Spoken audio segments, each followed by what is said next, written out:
Good morning, Rainmakers. Priyan here from Rainway Realty. Saturday, the 18th of January, and as promised, I'm cracking on and carrying on my quest to provide information to all those people out there to help them out and using real estate as a tool, not only to grow your wealth, but also your wisdom. In this episode, we explore why sales has been misunderstood for so long, breaking away from the outdated stereotypes and reframing it with the sort of essential tools for success. We'll dive into sort of real life examples like how children are natural salespeople, especially my son, and discuss practical strategies on how to enhance communication and negotiate skills in any situation. So, redefining sales, what it really means. Sales isn't just a job or profession. Everybody sort of thinks that and has that in their mind because back in the day, it was stereotyped that a salesperson is somebody trying to sell you something. And most of the time, due to society, it was like a car salesman or a double glazing salesman, or you go into a shop to buy a suit.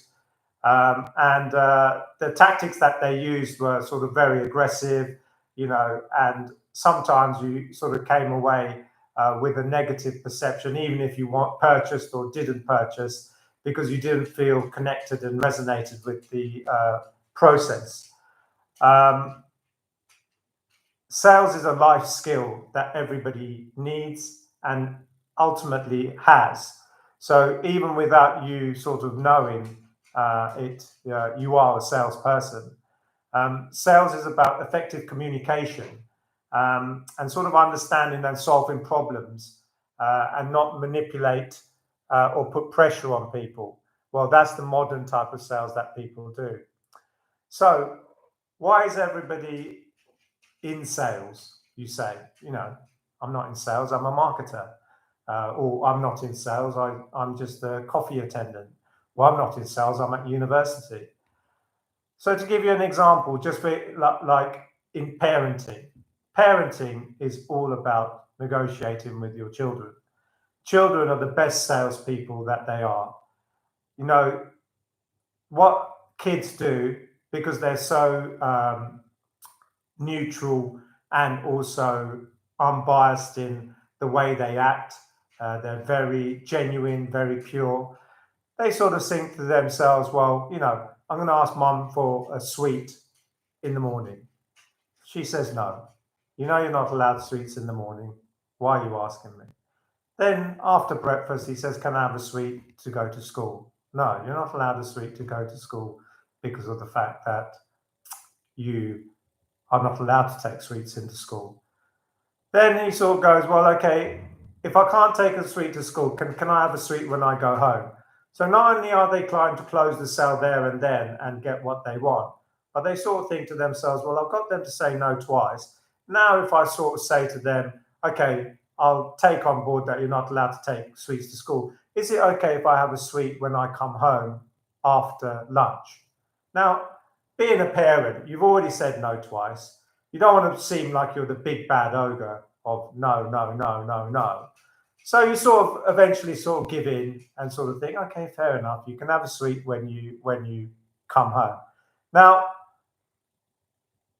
another example, you're at work, you've got an idea, and you're trying to persuade your colleagues about your idea. Other people are trying to give their idea. But ultimately, that is a sale that you're trying to curate.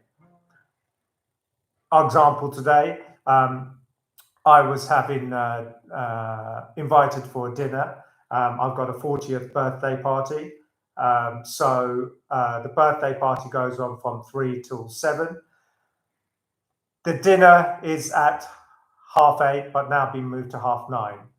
So, naturally, my friend pitching my wife is like, come on, Jen, you can make the dinner. You only live once. Live life a bit and come and enjoy it with us. Now, again, she's not being pushy. She's not being aggressive. She's being kind. She wants us to be there. But her intention is to get us to come to the party because she values our friendship and she's appealing to our sort of empathetic side of wanting to be with friends and, not to, in a way, be an old fogies. So, we decided that we're going to go. The easiest person to sell to, by the way, is a salesman. You can sell me anything. I know it's actually happening to me and that you're selling to me. But I can't say no. There's something in my DNA which basically says I can't say no when I'm being sold to, even though I know I'm being sold to and they're using all the techniques and tricks that they are. However, don't take advantage of that and be kind.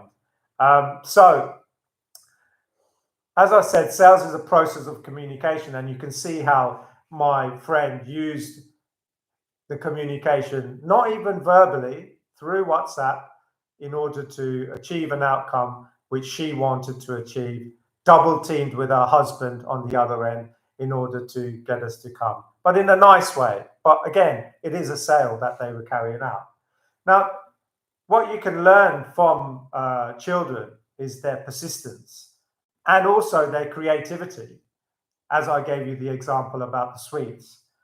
And also understanding that because it's so natural to them, they don't think it's being over polite. They don't have any inhibitions about the fact that they've asked their parents 7 times already.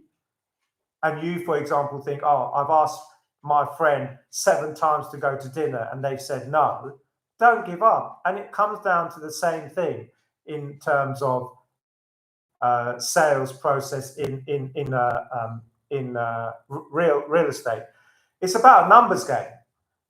You've got to really understand that you have to be able to meet people, talk to people, ask the right questions, understand your product, understand what product your clients want, and then really keep going and put it in the numbers. When I used to work in a publication company selling business to business products, we never met our client. Our client didn't know about where my product was or seen it. They're speaking to me for the first time ever. However, I'm making sure I speak into the decision maker, which is why the kids ask the parents for the sweets and not the nanny, because the nanny will refer them back to the decision maker, who are the parents. And what we needed to do was follow a script, follow a structure, and pitch 10 pitches a day. If you pitched 10 pitches a day and you carried on pitching, after a certain amount of pitches, depending on your conversion rate, you would get a sale. So therefore, there was a process involved, but ultimately, it didn't matter, going back to one of my other episodes about nurture and nature, are you a born salesman or are you not? Because as I said, everybody has it in them to be a good salesperson. However, if you have structure and you have direction and you have purpose, then by carrying out the structure and the routine, you will eventually sell property and you will achieve your goals.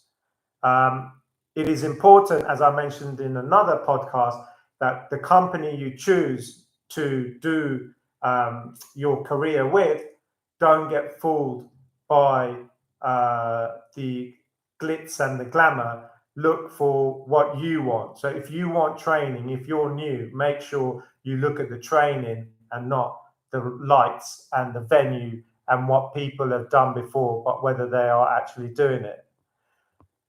Sales in property, as I said, is about a numbers game. You can become better at the numbers by actually becoming better at your job and understanding people. So understanding people is sort of understanding your approach and how different situations and personalities of people that you're dealing with. So, for example, if somebody is soft-spoken, don't go in there like a bull in a china shop, hands waving, talking, chatting, trying to present this amazing property. Be quiet, resonate with them, get in touch with them, mimic them. When you're mimicking them, you're resonating with them because of the fact that you are matching your energies. If they want to lead the way, let them lead the way and follow. If they want to be led, you can lead the way yourself. This is in terms of a conversation on the phone, but also on the viewing itself. Don't just have one way of doing the viewing, because if you do the viewing in one way all the time, every single time in the same way, yes, you may think you're getting good at it and that you are presented in a manner that is fantastic. But if it doesn't resonate with somebody else, then you're already getting them to dislike you or look at you and what you're doing, and taking away from the fact that they're actually meant to be looking at the house and whether they want to live there as their home. Because ultimately, you're presenting this product for them to visualize themselves in this home. So therefore, it's really important that you understand that and you carry out your viewing in a way that is done. That's another podcast in itself that I will talk about. Practice is the key. So in everyday life, you need to understand that you are carrying out the sales process. You are learning to interact with people around you. So therefore, practice it on your everyday life when you're doing something. You come to the you're the quiet one who normally doesn't say where they want to go for lunch when you're discussing it with your friends. Step out of your comfort zone and say, "Oh, actually, guys, I'd like to go here. What do you think?" And pitch it to them. Why do you want to go there? Why do you think it's a good idea for the group? And also, if you have to pull the sympathy card out, you can say, "Well, we never go where I want to go, and this, I'd really like that sort of thing." At the end of the day, they're your friends, so it's not like you're being mean to them and taking them to the dungeons. So, it's good to practice that, and the more you practice it, and the more you use that muscle, the more it actually helps you to be willing to negotiate and get what you want, but also understand other people and what they want, and therefore give to them and take and live happily ever after, as opposed to just taking or giving. So I used to be before I met my wife, I used to be, a little bit unempathetic, I guess, towards my friends or family or my surroundings, because I didn't realize that I was such a not forceful character, but how do you put it in a nice way, Demel? I don't know, an empowering character or somebody who's trying to get his way, because I'm a natural salesman. So therefore, maybe people were doing things that they didn't want to do and kept doing it because of the fact that I was putting my point across. So after meeting my wife, I understood the fact that I needed to listen more.